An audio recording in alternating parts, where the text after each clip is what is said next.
Gichismis sa akong umagad, nga gamay og bunal ang akong anak. Sa akong kalagot, gitira pod nako siya pinasagad. Maayong adlaw kanimo DJ Sam og sa imuha mga suking tigpaminaw. Tawagan na lang ko sa pangalang Jomar. 53 anyos ko DJ Sam og usa ko ka construction worker. Usapod ko ka single dad. Na ako'y anak DJ Sam, usa ka buok og lalaki. Wa pa ko naminyo, kay wa ko'y salig sa akong kaugalingon nga kaya na kong maging faithful sa ako ang mamahimong asawa. Di man gud ko mahimutang DJ Sam kung di ko makapuli-puli og bae. Kumbaga, pulanon kaayo ko. Maungwa na lang yun commit pa og relasyon kay gusto nako free lang ko. Kani akong anak kalalaki DJ Sam, tawagon na lang nato sa pangalang JR. 23 anyos ni siya. Minyo na po ni siya, apan wa pa siya'y anak sa iyang live-in partner. Bata pa ko DJ Sam, 19 anyos pa ko ni adtong tungura. Gitira na ako ang among silingan. Og wa gipalad namatay siya pagpanganak kang JR. Sa ako gibilin ang bata, kay ako man ang amahan. Kopya pod kaay nako DJ Sam, maungwa na gyud ko magduda pa. Niagi nako pagka OFW DJ Sam. Aron lagi pod mabuhi nako ang akong anak. Construction worker ko didto gihapon. Apan dihang nagkasakit ko sa kidney, napugos kog pauli dinhi sa Pinas ug wa na ko makabalik pa. Balik na pod ko sa pagka construction worker gihapon dinhi DJ Sam. Aron lang gyud nga mabuhi. Karon ang akong anak nag-eskwela pa ni siya pagka maestro. Pero kay napurnada man pod, kay nag-ipon-ipon naman lagig babay. Pero gipa-eskwela gihapon ako DJ Sam og padayon. Pero kana lagi, bagsak-bagsak. Kay siguro maglali sila mawa sa focus ang akong anak.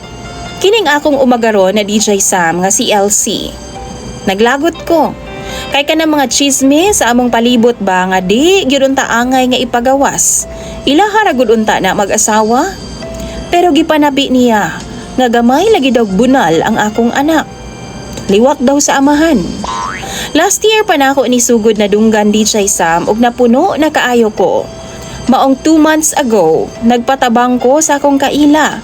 Gipa-injika nako ang akong tabadidoy. Kabuang baya namo ni kaniadto DJ Sam nga mga batanon pa mi. Padakon ba? Hangtod nga mura nagtinapa ang akua. Samtang wala nga akong anak na asasala ang akong umagad, nagpaso-paso bitaw ko sala nga way suot DJ Sam. Oh, wow! Wagi brief. Gabitay-bitay taon ang ako ang murag tinapa nga bagong inject nga tabadidoy. Nakita niya, nilingaw siya na ulaw og lisod sa kwarto. Gipanid-an ako nga musulti ba siya sa akong anak DJ Sam. Kay damay baya ako sa chismis. Gamay lagi daw kog pitoy. Liwat daw pod ang akong anak. Maong gipakita na ako sa iyaha DJ Sam aron makita pod niya kung tinuod bang gamay. Wa man ko'y nadungog DJ Sam nga komprontasyon sa akong anak. Maong gipadayon nako ang akong kabuang. Basta kami lang duha, gahubo ra gyud ko. Para makita niya ang akong bunal DJ Sam. Sarado lang jud ang balay. Ug samtang nagtan-aw siya TV ni adto nga time, naglingkod sa sofa namo. Nikat-kat ko sofa DJ Sam. Sa atubangan jud niya mismo, gipaod jud nako ang akong atubangan pod sa iyang naong. Ginukno na ko ang akong tabadidoy. Ug nagpanggap ko nga naa kunoy ko'y gikuha sa taas. Nanapong kunohay siya. Pero nisagi jud ang akong bunal sa iyang ilong og agtang. 1 week na ako itong gibuhat DJ Sam. Hangtod nga ni uli ang babae sa ilaha. Nisunod po ang akong anak, pero nibalik ra pud sila. Wa ko masayod kung gisultian niya ang akong anak or wa, basta kay kung ugaling man wa pud ko mahadlok. Kay kulang pa ang iyang pagpakaulaw sa among mag-ama. Nahimo naming sumsuman sa mga tao sa among lugar DJ Sam. Baga kay siya naong. Pero usa ka kadlaw ni ana DJ Sam nakuratan ko. Natinga ko. Nganong doon na may gagakos-gakos sa akong likod. Ug paglingi na ako DJ Sam, si LC. Wa na pud siya'y sinina. Bago ba yang ligo DJ Sam kay basa pang buhok ug humot kay shampoo. Wa daw ang iyang bana kay nilakaw daw og sayo para sa training. Gikumot-kumot niya ang akong bunal DJ Sam ug nangutana siya. Dako imuha pa no? Sige na siya bagid-bagid sa iyang bugan na sa akong likod, DJ Sam. Gusto na ko siyang itulak pero late na kaayo. Kay nakakabayo na siya. Og init na kaayo ko, DJ Sam. Naagyoy nahitabo sa amuan ni adtong buntaga, DJ Sam, og nasubli pa hangtod na gabi na lang. Hangtod na undang na lang mi nga paminaw na mo mabalik na ang akong anak. Nagkurambusanay jud mig taman, nagtagbaw gyud mi sa usag-usa, DJ Sam. Nagamit jud na kog taman ang akong bunal nga ininjikan. Matag higayon nga wa ang akong anak kinabuhat kinamo to.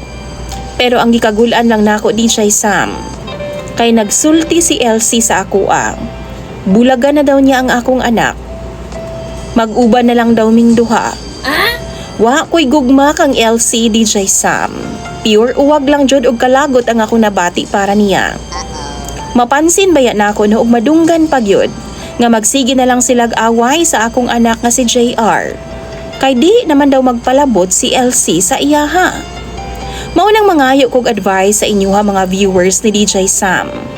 Tambagi daw ko ninyo be, kalabot aning akong sitwasyon karon. Imong sender og follower, Jomar.